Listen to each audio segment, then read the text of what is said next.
I'm going to go now today just through a couple quick slides just to show you the progress that's been made in the last couple months. It was just over 100 days ago that we got the final deal done, and everyone was celebrating and joyous about the hostages coming home and the end to this long war that nobody thought was possible. And Steve and I were panicking, saying, what do we do next? How do you implement peace? And as you guys know, peace is a different deal than a business deal because you're changing a mindset. And in Israel, there was 2 years of very intense war. For the people in Gaza, there was more than just 2 years of war. They had 20 years of hopelessness, being ruled by a terrorist organization. For the people in the Middle East, their hearts were pulled by this. And throughout the entire world, it really was weighing on us. And so we needed to think about, what do we do next? How do we change the habits? How do we change the behaviors? And we really got to work right away. And the team that Steve thanked, including the White House team and the team, the volunteers, it's really been an incredible effort, very entrepreneurial. And we really did it in the way. I've been working now with President Trump for 10 years on politics. And what continues to amaze me is that he always takes a first principles approach and says, what's the most optimal outcome?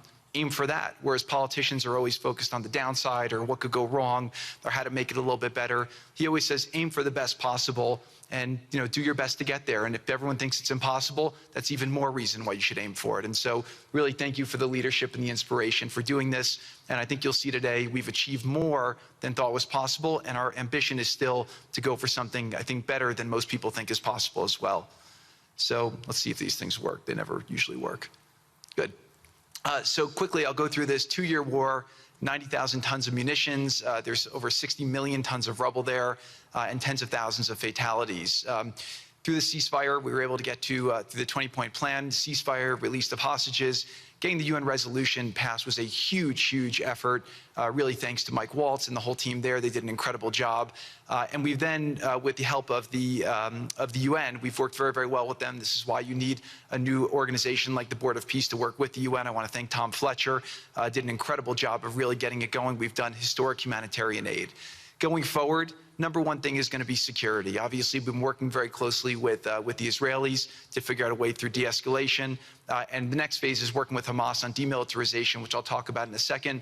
But without security, nobody's going to make investments. Nobody's going to come, build there. We need investments in order to start giving jobs. We want to take these people. 85% of the aid of Gaza, 85% of the GDP of Gaza has been aid for a long time. That's not sustainable. It doesn't give these people dignity. It doesn't give them hope. And so we want to use free market economy principles. A lot of what President Trump spoke about that he's doing in America, we want to bring the same mindset, the same approach to a place like Gaza to give these people the ability to thrive and have a good life.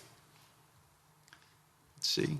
So on the aid, I mentioned the UN. So now people are talking about famine. 100% of the food needs are met, and that's been overabundance. The cost of goods have gone down tremendously. Over 55,000 trucks have gone in, and over 1.4 million pallets. And it's been the largest humanitarian effort done into a war zone that anyone's been able to tell us about. This really has been a great joint effort that everyone's been able to do, and so it's a great thing. We all just heard from Ali. We have been so impressed. Steve and I were speaking to him and the entire committee. Such bravery of these people to step up. And we've worked with the Palestinian Authority, who's been helping us as well. But this committee is the first time it's a technocratic, apolitical committee. I really want to thank the Arab partners for helping us select the right people to do this. And we just need to believe in them and support them. I put this up here. It's probably a little too small for me to read, but this is really important if you saw the mission statement. So Hamas's mission statement was, we need to destroy the state of Israel.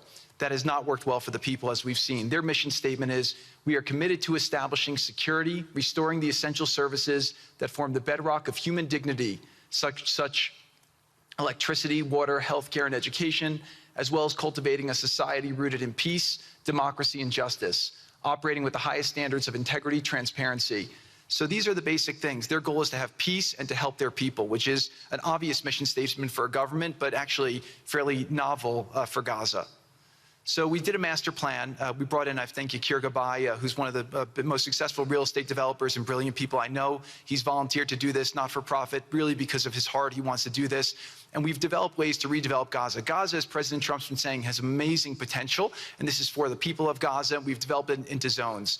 In the beginning, we were toying with the idea of saying, let's build a free zone, and then we have a Hamas zone. And then we said, you know what, let's just plan for catastrophic success. Hamas signed a deal to demilitarize. That is what we are going to enforce. People ask us what our plan B is. We do not have a plan B. We have a plan. We signed an agreement. We are all committed to making that agreement work. There's a master plan. We'll be doing it in phasing. In the Middle East, they build cities like this in 2-3 million people. They build this in 3 years. And so stuff like this is very doable if we make it happen.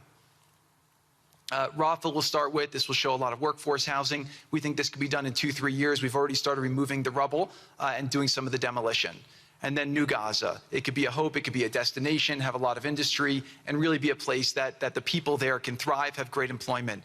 Once this starts going, we think there should be 100% full employment and opportunity for everybody there. And we have a lot of data on what can be, but we think that this really gives the Gazan people an opportunity to live their aspirations. But it all starts with security, and it all starts with governance. Final note I'll just say on the Board of Peace, which is that all the lessons we're doing is we're basically studying the best practices from all over the world, and we're watching who does education the best, who does healthcare delivery the best. All of these things it's not secret IP. All this is IP that the Board of Peace is going to make public, and we want to encourage all the countries to be able to follow these best practices. A lot of the things that President Trump is doing in America, if they're working, we should all be copying them. If we find what's working in other countries, we should be copying them too. And so what the Board of Peace will have the ability to do if we're successful with Gaza is really show how do you do peace implementation, which is something that when we got this deal done, we didn't really find too much expertise or know-how on how to do it. So as we're creating this system, hopefully it's something that we can just document these learnings and make them available to all else who want to use them in the future. So demilitarization, this is something we're starting now that we have a new government in Gaza. This government will be working with Hamas on the demilitarization to really take the principles that were agreed to in the document to the next phase, and hopefully that will be successful. Without that, we can't rebuild. So if Hamas does not demilitarize, that will be what holds back Gaza and the people of Gaza from achieving their aspiration, and that's very important. So the next 100 days, we're going to continue to just be heads down and focused on making sure this is implemented. We continue to be focused on humanitarian aid, humanitarian shelter, but then creating the conditions to move forward. So thank you. Final point I'll just make is this is really only possible because of the work of so many people and President Trump's great leadership. But a lot of you have been asking, how can we help? So the countries have all been incredibly generous. We'll be doing the first conference where we'll announce a lot of the contributions that will be made in a couple weeks in Washington. From the private sector, there'll be amazing investment opportunities. I know it's a little risky to be investing in a place like this, but we need you to come, take faith, invest in the people, try to be a part of it. And then finally, I'll just talk to people on the media and on the social media, which is, this deal only happened because we worked with Israel, we worked with Turkey, we worked with Qatar, we worked with Saudi, we worked with Egypt. I mean, everyone worked together. We worked with UAE. We all worked together to make this happen. I see a lot of people trying to escalate, criticizing Israel or Israelis criticizing Turkey or Qatar. Just calm down for 30 days. I think that the war's over. Let's do our best to try working together. Our goal here is peace between Israel and the Palestinian people. Everyone wants to live peacefully. Everyone wants to live with dignity. Let's put our efforts towards promoting those who are doing the work to build this up, like Ali and his committee. Let's focus on the positive stories, and let's just calm down, turn a new chapter, and if we believe that peace is possible, then peace really can be possible. So we're going to continue to work every day. We need all of your help to do it. And again, I just really want to thank President Trump for his leadership in doing this. This would not have been possible without your commitment to this. Everyone thought it was impossible to end this war. You never gave up. You never stopped. Every time there was a setback, you told us to try harder. You gave us different ideas. And we've made several impossible things happen just in Gaza to date, and no reason why we shouldn't be able to make even more impossible things happen. So really, thank you for your amazing leadership.